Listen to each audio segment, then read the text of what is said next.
Folks, my next guest has seen a whole lot over her 90 years of life. She, of course, is one of the most noted speakers in this country. She makes it plain when it comes to racism, bigotry, discrimination, sexism.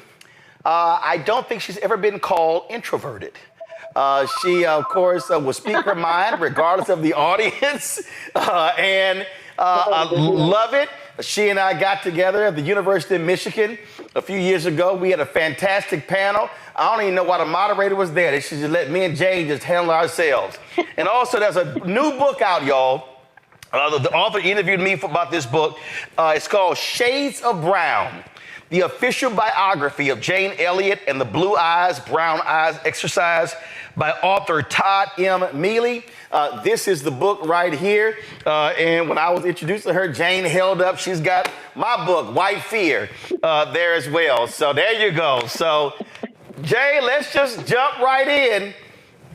You saw what happened on Tuesday. Break it down. What do you think? What happened on Tuesday is the citizens of the United States of America decided to listen to a racist, sexist, crafty crook who has no business being in the presidency of the United States of America. We know that, but you see, right now we're in a situation where people who are pale, stale, and male are scared to death.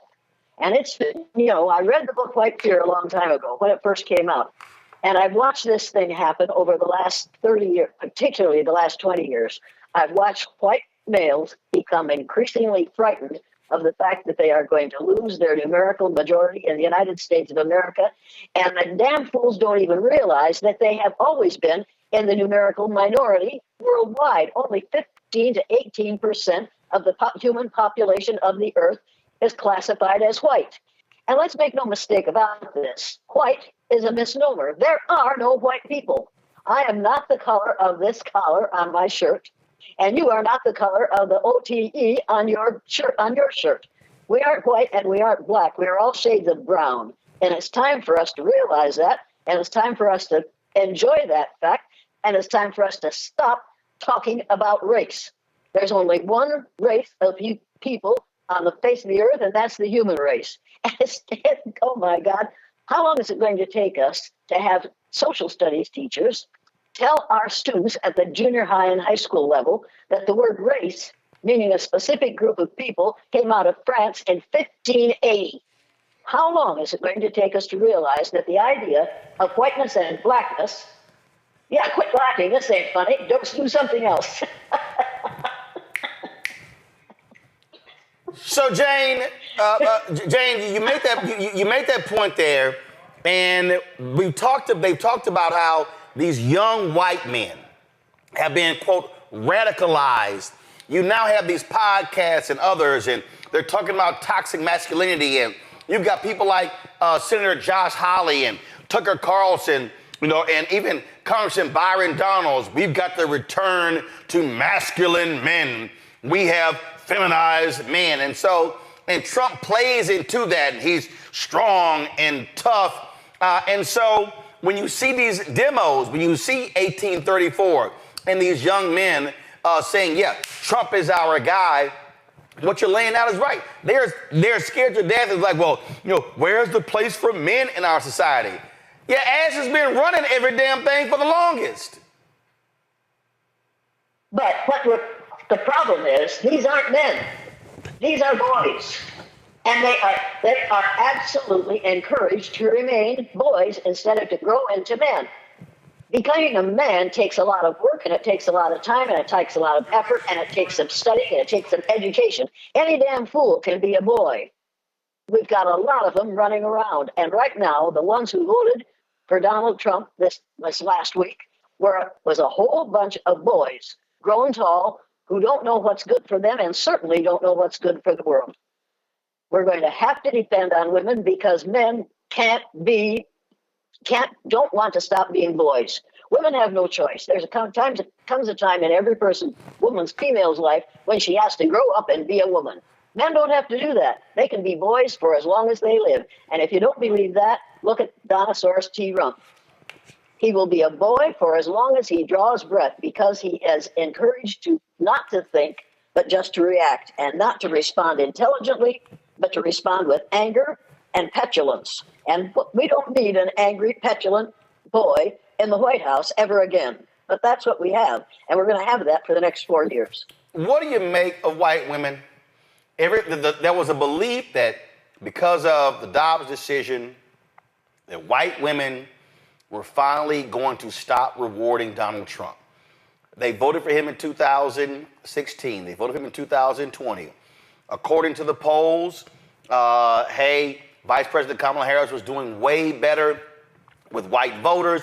She was, according to the polls, she was getting a higher share of white voters than even Joe Biden did. And then come Tuesday, nope, none of that happened. White women are just as ignorant about race and sex as white men are. And we will stay that way as long as we have an education system that describes all the important things that have ever been done in this world as having been done by white males and a few white females. As long as we don't tell the truth in history, as long as we don't tell the truth in social studies, as long as we teach the lie, as long as we refuse to deal with the truth, that's how long we'll have this problem. And white women don't seem to realize that Donald Trump is going to use them. They need to realize that when he said we've got to put a border, we've got to put a wall on the southern border of the United States because we've got to keep those brown-skinned people out because brown-skinned people reproduce too rapidly, he was absolutely serious. This man is a blatant racist, and he is prepared. The reason he closed Planned Parenthood clinics for a while, and now they're trying to get them open, is because he was quite certain that Planned Parenthood clinics, the main thing they did was offer abortions to white women. That's not what Planned Parenthood clinics are about. They're about a whole lot of things, providing a whole lot of services for women who can't afford to go to the local doctor, but they can go to the Planned Parenthood clinic. He did a real ugly thing when he closed these clinics, and he closed them so that he could keep white women from getting abortions. I've got news for him. If a white woman wants an abortion, she's going to get an abortion. And there's no way he or anybody else on the face of the earth is going to be able to stop her if she can find somebody who's willing to help her do it. And I'm willing to help her do it. Until we make white males, period, males of all colors, and there's only two, and that's brown, there's only one in that shade of brown. But until we start making males as responsible for pregnancy as women are, that's how long we're going to have the problem of abortion. If we could just pass legislation that said that every man who contributed to an unwanted pregnancy would have to submit to involuntary vasectomy, I'll bet we could do away with abortion in a hurry. Don't you think so? Absolutely. Now, on that particular point there, when you talk about Trump and these Republicans, listen, Elon Musk, apartheid Elon Musk. Wait. Let me stop you there. We've got to stop calling the Republican Party the Republican Party. Donald Trump knocked the letter L out of the word Republican and turned it into Republican because of his obsession with the pubic area. It's time to call it what it is. And he also messed up the word, this United States Supreme Court. It is now the United States Sperm Court, because all he and his recent appointees to that court are interested in is sperm cells and what color children they will be produced by their use. It's time to change the language to fit the situation. These are Republicans, and it's a sperm court. Okay, what were you saying? First of all, no, go to the shot of Greg, Henry Smitchin. Greg Carr was sitting there, and Neontay Carter was sitting there. Their mouth was wide open, cracking up when you said that. I'm going to go to them in a second. But here's the thing right there that you're talking about. Are their ears, wait, are their ears open?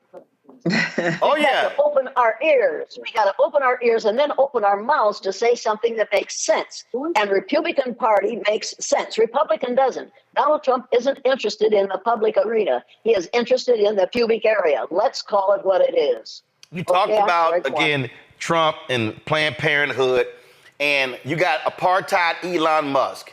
And he is always tweeting. He's always tweeting about, the population drop, the lack of birthing babies. These folks, what they want is simple. They want white women to shut up, stop going to college, stop taking jobs, lay down, have babies, and just reproduce. Because this is all about fear of losing the white majority. They're going to lose. They might as well give it up because they're going to lose. Number one, let's stop calling Elon Musk Elon Musk.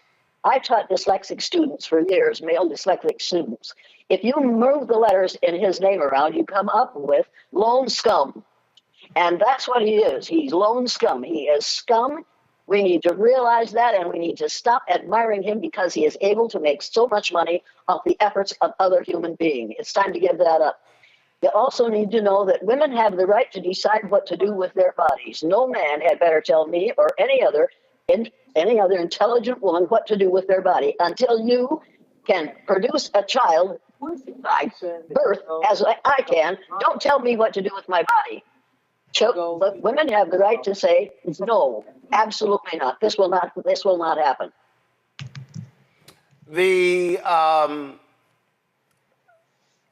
Let's talk about Latinos, Latino men as well. I just had a segment with a reporter earlier who said point blank, you've got Latinos in this country. They see themselves as white adjacent. They will vote accordingly. They don't see themselves as brown. They will support somebody who wants to deport literally their family members. Absolutely. Go ahead. Because they have been brainwashed to the idea of the rightness of whiteness. There are no white people. We are all shades of brown. We have to realize that those Latinos are just as brown as all the rest of us, and they came from the same place that you and I did. We all came from a country on the continent of Africa. We all started out brown, and it's time for us to realize that all human beings are shades of brown. And I cannot understand why, I do too, I understand why Latinos are considered calling themselves white, because that's a way to get over in this country. If you can prove that you have white ancestry, you're going to be all right. But what they don't realize is, in the very, very near future, being able to prove that you have African ancestry is going to make you all right, because we are all originally from a country on the continent of Africa. We've got to get over the idea of the rightness of whiteness. It came up during the Spanish Inquisition and should have been destroyed immediately. We've only had to deal with this for less than 500 years. It's time to give it up. We're going to take a quick break and come back. You know what? I'm not going to go to a break. Let me just go ahead and right now. Forget the break. I'm going to go right to questions. Let me first start with Greg. I'm going to start with you because the look on your face when Jane said Republicans was too hilarious. So I'm gonna start with you. Go right ahead.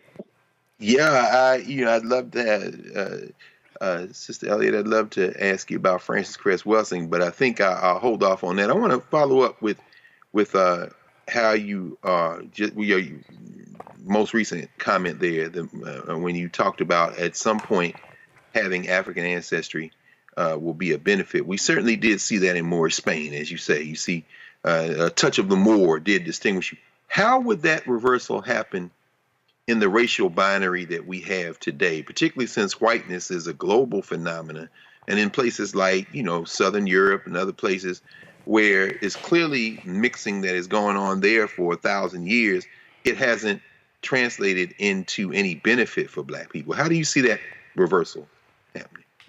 Because we have been brainwashed by our education system to the idea of the rightness of whiteness. There are no white people. We've got to get over the idea that people came from, and just this week I got a letter from somebody who said, after all, white people were here first. They came from Europe and they were here first. And I thought, oh my God, what are we going to do about this? People, all you have to do is trace your ancestry back as far as you can, and you'll find that every one of you have ancestors who came from a country on the continent of Africa. If they didn't, they came from another planet. Every human being on the face of the earth came from a country in Africa originally. You go to church on Sunday, or you go to whatever you worship on Sunday. If you're a Christian, you go and you look at a picture up behind the minister, or whatever it is you're calling your religious leader, and you'll see a man who looked nothing like what Jesus Christ looked like. According to the Bible, he had kinky, woolly hair and feet of bronze. If it was good enough for Jesus, I would think it would be good enough for me and good enough for people like me. It's time for us to admit that our heritage over thousands of years is brown. It's not black, it's brown. We are all shades of brown, and it's time to get used to that and to enjoy it. And make no mistake about this. The number of white babies that are being born is getting less and less because white women are tired of being used. White women are tired of being treated like second-class citizens because they can be used by somebody like Dinosaurus T. Rump. It's time to get over the idea that only women are responsible for pregnancy. It takes two people to make a pregnancy. Now, eventually, I think at the beginning it didn't. I think at the beginning you had two women. You could put two female egg cells together in a petri dish, mammal cells, break down the cell wall, and combine those cells and come up with another female mammal. That's probably the way human beings began. But all our history and the Bible, except for one book, is written by males. So history says males did all the important things that were done, fought all the important thoughts, and fought all the important fights. It's not true. It couldn't have happened if it hadn't been for the women who were there to make more peoples. It's time to get over this idea.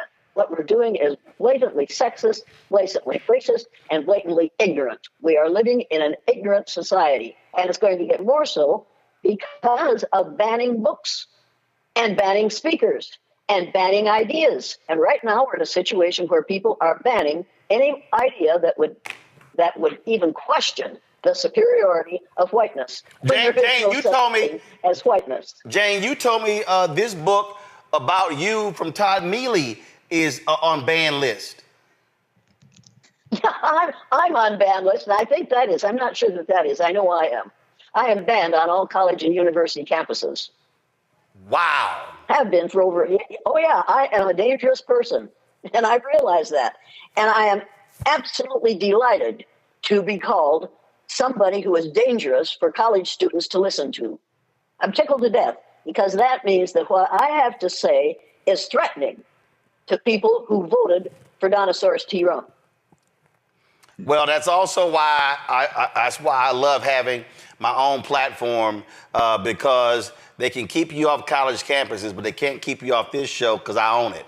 And that's why we got to have unfiltered programming for folks like you. Niambi. Mm-hmm. Well, thank you so much for being with us. I want to go back to something you mentioned a moment ago about white birth rates dropping. I know that has been a fixation on the right wing, yet we still see white women voting for white supremacy. So what do you think is happening there? It isn't just women of color who are stupid. White women get reinforced for being stupid. And we've been doing that for a good many years. We do that by calling the Virgin Mary blonde-haired, blue-eyed, fair-skinned. We set ourselves up to fail, and then when we fail, we blame it on somebody else. It's time for us to realize that there is no such thing as a white woman. There is no such thing as a black woman.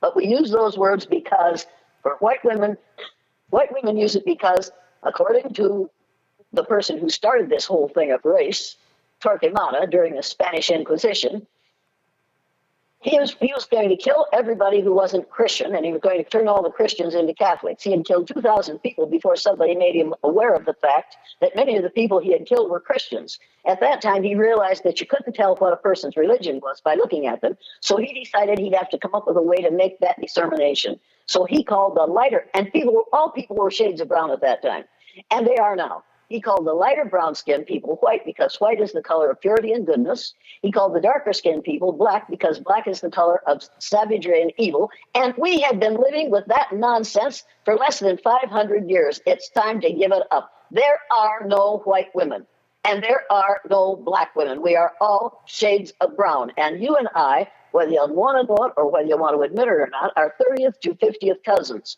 because our ancestors came from the same place. And came from the same race. There's only one race on the face of the earth. It's the human race, and we're all members of it. It's time to get over the idea of the Rainbow Coalition and the idea of blackness and whiteness. They have never existed, but we have been using it to keep people in their place for about 500 years. It's time to stop it. Lauren. Do I make sense to you? Oh, yeah. Oh, absolutely. Absolutely. Jane, Well, Jane, go ahead. Jane, great talking to you. What do you think of the idea? I mean, African Americans, we spend a lot of time pushing back, arguing with other people, arguing with the majority, arguing that our history is important. Your book is banned on college campuses, which is ridiculous. What do you think of the idea of effectively separatism, of doing your own thing? Because wasting so much time in life arguing with people that have never respected you for 400 years, it gets a little draining. What do you think of just the idea of people building their own, their own centers of learning, et cetera, and just doing that and focusing on that? Hey, white people have been doing that for years. Do not copy the behavior of white people. Do not move back away from society in order to not have to be around this nonsense. Get out there and educate these fools so that their children are smarter than their parents. We cannot just say these people don't know any better, we'll just stay away from them. Because within 25 years, and it's going to be less than 25 years, white people will become a numerical minority in the United States of America. You're going to have to deal with them in a totally different way. And we are going to have to deal, I say we because I'm considered white. We white folks are going to have to deal with other people in a totally different way. We're going to have to start realizing that the boy grown tall, who is now going to be president of the United States in a couple of months, doesn't even know what it says in the preamble to the Constitution of the United States of America. Think about that.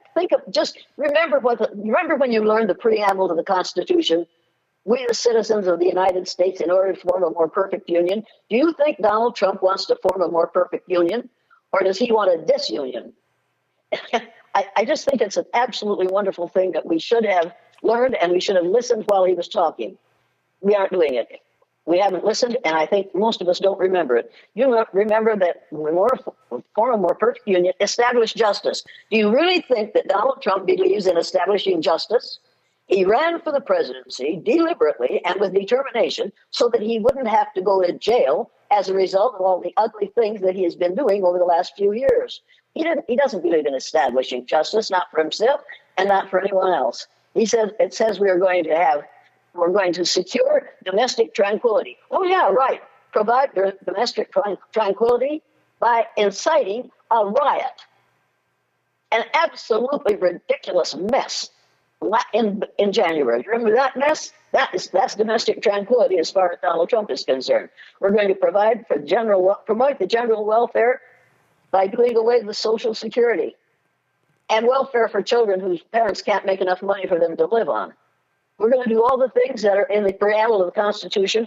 I don't think so. We're going to ensure the blessings of liberty to ourselves and our posterity. No, we aren't. We're going to ensure the blessings of liberty to white males. And the rest of us are going to have to pretend that we like what's happening. Finally, a whole lot, but not enough, white women have decided we are not going to do this anymore. We aren't going to play this game anymore. This game has been killing women for long enough. It's time for us to refuse to put up with it anymore. And it's doubly time for women who consider themselves black but are brown. They're browner than I am, and I'll never be as brown as you are.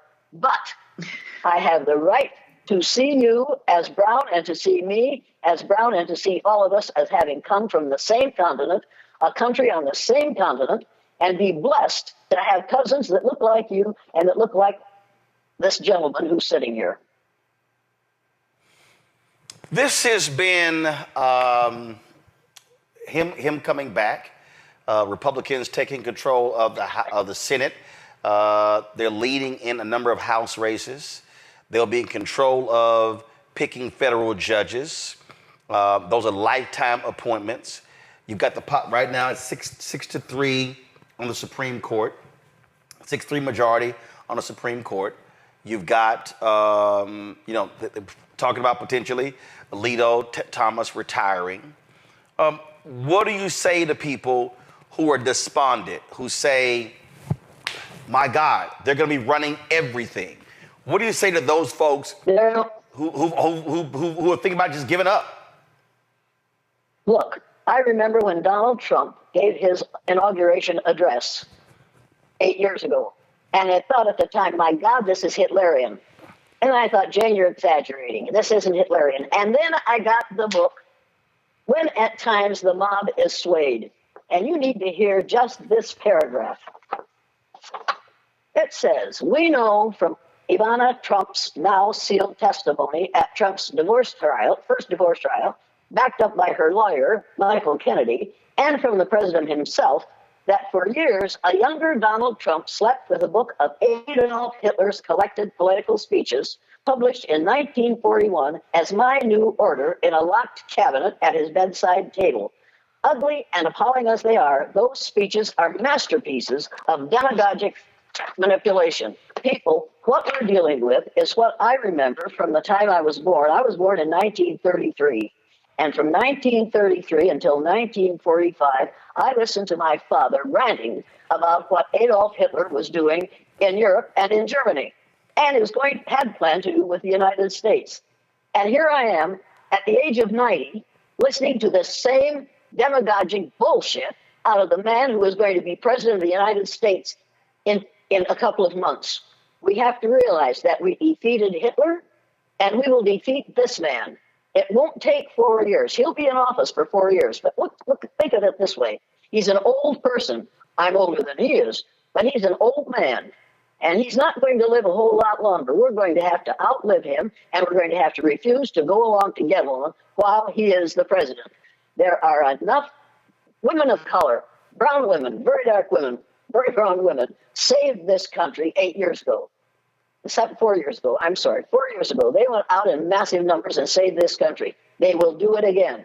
And we have to make sure that they know they have that possibility. They've done it before, and they'll do it again. We've got to stop realizing how brilliant these women are. And if you think they aren't, you have to remember that 300,000 years ago, people who look like you left the continent of Africa and without any modern technology managed to populate every landmass on the face of the earth. Every landmass on the face of the earth was populated by people who we call black. And they weren't black, they were brown people whose skin was brown because they were exposed to a lot of sunlight. As they moved farther and farther from the equator, their skin, their hair, and their eyes got lighter. Their brains didn't get smaller, but their features got lighter as a result of the response to the natural environment. That's what color is all about. But we have decided that God must have looked like Donald Trump. Think of that. If that doesn't frighten you, I don't know what will. It's time for us to get into a state of realizing what reality is. And the reality is that if you get to your thesaurus and look up white, look up black, and look up brown, you'll find about 25 synonyms for white in your thesaurus and about 25 or 30 synonyms for black. You'll find 180 synonyms for brown in the thesaurus. That means that there are that many shades of brown that you can apply to skin color on people all over the face of the earth. We are all members of the same race. We're all members of the same color group. It's time to appreciate that. It's time to recognize that. And it's time to educate people to that fact. But Jane, you have people who don't believe that. You have people who believe. I don't care. Of course, we have lots of people who don't believe that, but they're going to have to. They have no choice. They can think it's not true until hell freezes over, but that won't make it a lie. That's the truth. Ye shall know the truth, and the truth shall set ye free. It's time for us to stop believing in different color groups and different races and realize it's only one race and there's only one color group, and it's shades of brown. When we start looking at policy, beyond deportation, matter of fact, before I do that, I just saw Susie Wiles, who was Trump's campaign manager. He's going to name her chief of staff, and you got folks like Will Cain on Fox News. Let me find this here. He just tweeted, if y'all go to my iPad, worst misogynist just named the first woman chief of staff in U.S. history, C.C. Mark Cuban. Folks, Will Kane, listen, I debated Will a lot. I mean, he ain't the bright on CNN. He ain't the brightest bulb in a dark room.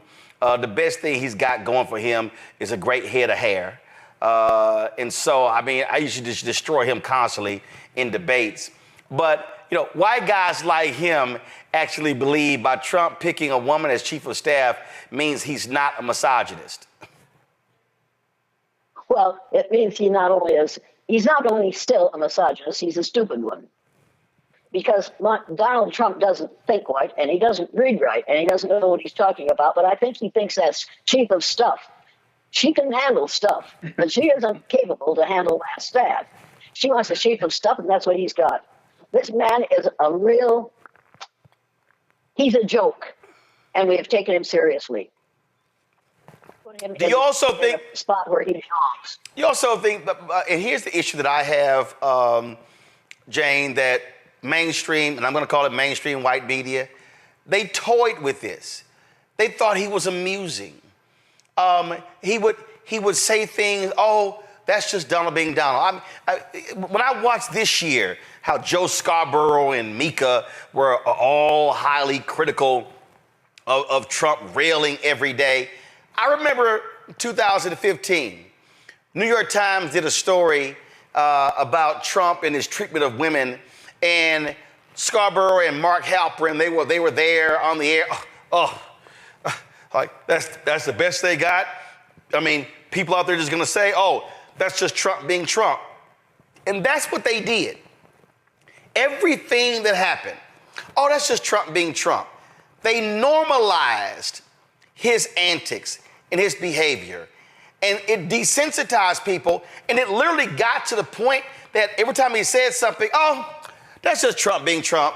We could just move on.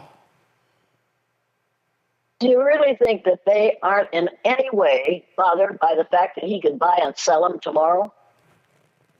Do you really think that they don't realize that he is saying to himself at every opportunity, I could, as my uncle said to my father many years ago, I could buy you and stick you in my vest pocket. Those people know what they have to do in order to stay employed, and they know what they have to do if they want to keep that job and keep their, whatever you want to call what they have. They're afraid to tell the truth.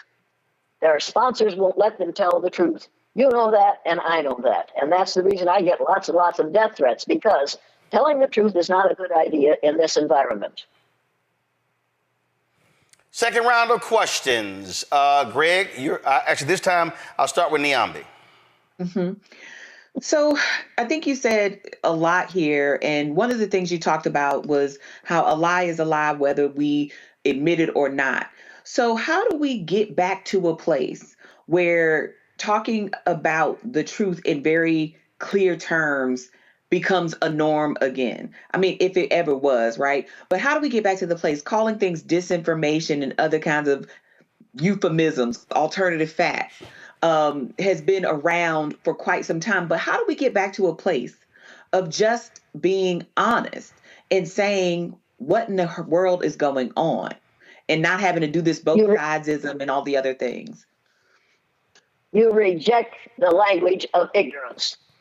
I'm an educator. That word comes from the root "dus," which means lead, the prefix "e," which means out, the suffix "ate," which means the act of, and the suffix "or," which means one who does. An educator is one who leads people out of ignorance. It is not someone who stands there and lets people run their mouths in ways that are absolutely untrue and try to find an excuse for their behavior. You do what my dad said. Don't lie. If you're going to lie, don't lie to me. And he also said, you know the difference between right and wrong. Now do the right thing, goddammit. And that's what we were expected to do. And that's what we did. When someone starts to roll out some of that nonsense that you know is nonsense, you not only have the right, you have the responsibility to say, wait a minute, stop right there. I have here a book that says that just what you just said was a total lie. Do not tell that in my presence. Now, you lose a lot of friends that way, and if you're somebody like me, you lose a lot of family members. But at least you know the truth and you aren't afraid to tell it. My father said, tell the truth, by God. Sometimes it'll hurt you, but you better tell the truth. I believe in telling the truth. It isn't pretty, but we better stick to the truth instead of believing. We'll just shade it a little bit today, and tomorrow we'll say, well, we didn't really mean it. Donald Trump means it.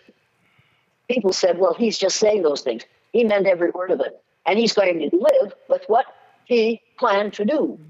When he said, I have concepts, he didn't mean he had concepts. He said, I have plans as to what I'm going to do with this country when I get back in the presidency. However, he forgot that after 4 years, he won't be able to run again. So he's going to fix it so he doesn't have to run again. And he has said that. He has said openly, he'll never have to worry about voting again if I'm the president. People take him at his word. That's exactly what he means. Fix it so that he doesn't ruin this country totally with his behaviors in the next 4 years. Lauren. Did I answer your question? Yes. Jane, I really don't have a question. You filled in all the blanks for me, so I really don't have a question. But thanks. Greg? Well, Thank you, Roland. okay. Sister Elliott, we know that white and black are not real in biology, and we also know that, of course, they exist as social forces and as a kind of racial contract. I wonder if you have any thoughts about reparations in this sense. We know in California, some of the folks who are saying, of course, the Supreme Court would not recognize race as a protected class that would allow people to get reparations based on their racial identity. That's their colorblind constitutionalism. We know that. But we also, so if lineage, if tracing back to enslavement would qualify people who were descended from people who were enslaved in the United States, if that were able to survive legal challenge, and I don't think it will because they'll use it as a proxy for race, but let's say it did, should white people proving black ancestry, which is a form, I guess, of embracing their black identity, right? Should white people proving black ancestry be eligible for reparations? If they're promised reparation, they'll go back and they'll choose that black ancestry immediately. That's all you have to do to mess the whole situation up is tell white people that they have black ancestry and they are entitled to reparations. If you're gonna really mess yourself up if you do that. Think about that for a very long time before you do it. However, if you're going to give reparations to people who really deserve it, let's give it to the people who had this land before white folks came and stole it from them. Let's give reparations to the First Nations people who also came from Africa and were here long before slavery started, coming from Africa as being brought here by white people who didn't want to work but brought people here to work and so they wouldn't have to. Let's talk about reparations to the First Nations people, shall we? I agree. But I mean, okay, that's interesting. Because I do think that, ma'am. Let's give the land back to the people who were here first. And they came from Africa, but we called them red men. We called them red people because we didn't know any better. And we didn't want to admit that they were here long before any people from Europe got here. We think that Columbus discovered America. Lord Heyerdahl said you can't discover a place where people are already living. They discovered it before you got there. This land was discovered long, long before Columbus was a gleam in his father's eye. But you see, we don't tell the truth in history. And we work really hard at deciding what is and is not true based on what white males say should be regarded as truth. That's scary to me, that we are still listening to white males tell us what is and what is not true. Absolutely. Yeah, and I agree with you on reparations. The people who think that lineage won't be used as a proxy for race don't really understand how the American legal system works today. It will absolutely be used as a proxy for race, which then leads me to maybe a final question. Everything we're talking about, of course, exists because of the nation state, because of constructs of belonging and not belonging. And when you talk about reparations for the indigenous people, which of course I agree with 100%, is it possible for us to get rid of race as long as we hold on to this concept of the nation state? In other words, the idea that some people, okay, well, tell us a little bit about that, particularly as it relates to citizenship, who belongs, who doesn't belong. Absolutely, it's going to be taken care of by nature. People who call themselves white are going to become a smaller and smaller and smaller percentage of the population of the earth. It's down to 15 to 18% right now. And eventually we will have educated people enough that they realize that there are no white people, so you can't base your importance or your status or your brilliance on something that doesn't exist, which is the whiteness of your skin. It's time, and we will eventually educate people to the reality. It's time for us to tell our children and our grandchildren and my great-grandchildren, of which I have 5, the truth about the human race, that we're all members of the same one. And skin color is not an indicator of brilliance. If it were, when you go out on the beach next week and you see all those pale, stale females lying out there on the beach trying to get tan, then you have to say to yourself, uh-oh, in the summer, whites get dumber. If skin color is an indicator of intelligence, it is not, people. It is an indicator of what the human body has done in response to the natural environment over 300,000 years. Get used to it and realize that before you die, but not before I die, but before you die, brown will be the color of everyone. We'll all have decided that we're all shades of brown, and we'll get over the idea of black and white and red and yellow. For the love of heaven, this has only been going on for 500 years. I think it's time to get over it. And if you don't get over it, if you insist on using the vernacular of the 1500s, 1400s, and 1500s, then you men must all come to work wearing knee breeches and pointy-toed shoes with little rosettes on the toes and powdered wigs. And you women will have to come to work, if you're allowed to come to work, which you won't be. When you leave the house, you're going to have to be wearing a corset that tightens your waist so that your waist is no more than 18 inches around. Now, if you want to talk the way they did in the 14 and 1500s, dress and travel the way they did, walk to work, give up all forms of modern transportation, and descend back to the level of the people who believed in the lie of race in the 1400s and 1500s. It's ridiculous. It's time to give it up. Well, can I ask one more question, Ron? Just very quick. Go ahead. Okay, so I agree with you 100%. How do we grapple with the fact that, how do we grapple with the fact, and this is why I brought up the concept of the nation state and countries and borders and citizenship.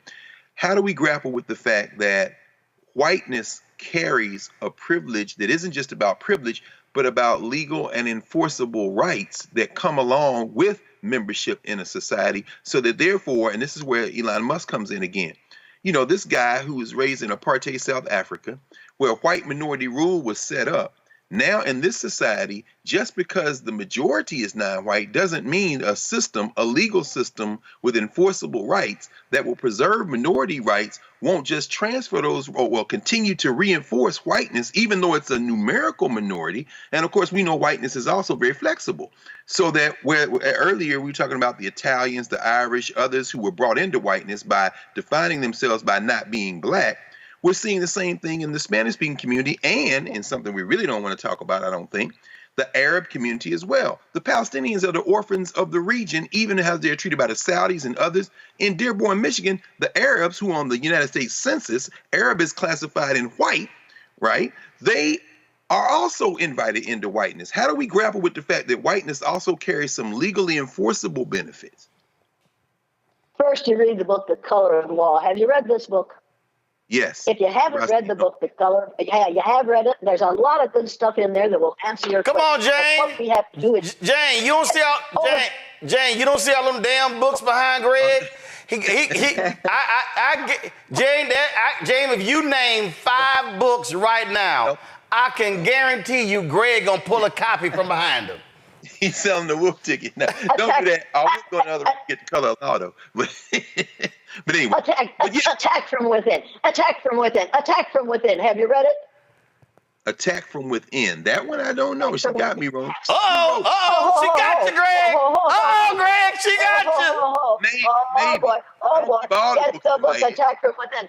And then you'll know where Donald Trump gave that business about attack from within. He got it from this woman. Read this book if you haven't read it. Have you read? Have you read? Came out in February. Have you read When at Times the Mob? Have you read it When at Times the Mob is Swayed? No, these are popular books, right? But Attack from Within looks like it came out this year. What are you talking about? Well, listen to it. No, this didn't come out this year. It came out several years ago. Hey, darling, you're playing But catch-up ball when you're I'm talking to asking me. I've about. been reading. I was reading books when you were 5 years old. I'm sure you were. I'm sure you were, but I really would. Appreciate an answer to that question of citizenship and how whiteness and minority. Oh, go ahead. They do. All right, we do it. It happens because we allow it. As long as you allow it, that's how long it will continue. You're going to have the nerve and the guts and the determination to say, no, by God, there are no white people and there are no black people. Unless you have a severe problem, you are not white. We've got to get over the idea of whiteness. It is a lie that has been told for less than 500 years. We need to give it up. But as long as you go along to get along, that's how long it will remain strong. Okay. The people in the United States of America within the next 25 years are going to have to realize that not only are they not white, but they are also no longer in the numerical majority in this country. And that is what has white males scared to death, because they're afraid that if they lose their power, they will be treated by other people the way we have treated those other people. That's what's going on. When I do the blue-eyed, brown-eyed exercise, and I know this sounds childish to you, but it's a good lesson. When I do the blue-eyed, brown-eyed exercise, I realize on the first day, brown-eyed people are on top, blue-eyed people are on the bottom. Second day, and the brown-eyed people are vicious to the blue-eyed kids. Second day, I dread to go back into the room and reverse that because I know the blue-eyed people are going to get even. They say they are going to get even. I listen to the boys in the restroom say we're going to get even with those brownies when we're on top. Then they get on top. And every year, and I've done it for years, the blueies don't get even. And at the end of the program, on the next day, I say to them in the magic circle, you blue-eyed kids said you were going to get even with the brownies. Why didn't you get even? And almost in a chorus, every year they say the same thing. Because we found out how it feels to be on the bottom, and we didn't want to make anybody feel as bad as we did when we were on the bottom. That, I think, is the hope of humankind. I know that people of color do not want to treat what we call white people the way white people have treated them, because they know what will result because of that behavior. We will separate ourselves and divide ourselves and stay that way forever until white people realize that they don't have to fear people of other color groups, other darker brown groups. All they have to do is realize that we are all the same humans under the skin, and the color of our skin is just the result of our body's response to the natural environment. It has nothing to do with being God's chosen children. Mm-hmm. Mm-hmm. Well, We have to educate the hell. We have to educate the hell out of this situation, because what we're in is hell. Make no mistake about this. yes. All right, then. Jane Elliott, it is always a pleasure to chat with you, to hear from you. I want to encourage everybody who's watching this, everybody, to get Todd Mealy's book, not only because it's the biography of Jane, and not only because he interviewed me for it, but really, it is a great story of a woman who, the day after Dr. King was assassinated, committed her life to this work, and she's been pissing people off ever since. And it doesn't matter. And I keep saying we need a whole lot more Jane Elliott's and a whole lot more Tim Wise's in this world, because we've got to challenge. And the reason I say that, because we got to have folk who are willing to challenge white folks. It's always interesting, Jane, where they want to bring a black speaker in to talk about diversity or to talk about this stuff. And I always say, no. You need white people who talk to white people to have some honest conversations. But you got to find white people who know the truth. And there you go. And refuse to call them refuse to call themselves white. You've got to have white people who are brown, who came from the same place that you did originally, and we've got to realize that. We've got to get it into the heads of our kindergartners, and then from kindergarten to senior high, we've got to convince children that we are not different shades of white, black, and brown, and red and yellow. We are different shades of brown, and we are all 30th to 50th cousins because we all came from the same place. Until we get that into our children, we'll never get it into our adults. All right, then. Jane Elliott, thank you so very much. When you talk about blackness and what happens in black culture, covering these things that matter to us, speaking to our issues and concerns. This is a genuine people-powered movement. There's a lot of stuff that we're not getting. You get it, and you spread the word. We wish to plead our own cause. Too long have others spoken for us. We cannot tell our own story if we can't pay for it. This is about covering us. Invest in black-owned media. Your dollars matter. We don't have to keep asking them to cover our stuff. So please support us in what we do, folks. We want to hit 2,000 people, $50 this month, raise $100,000. We're behind 100,000, so we want to hit that. Y'all money makes this possible. Checks and money orders go to P.O. Box 57196, Washington, D.C. 20037-0196. PayPal is R Martin Unfiltered. Venmo is RM Unfiltered. Zelle is Roland at RolandSMartin.com.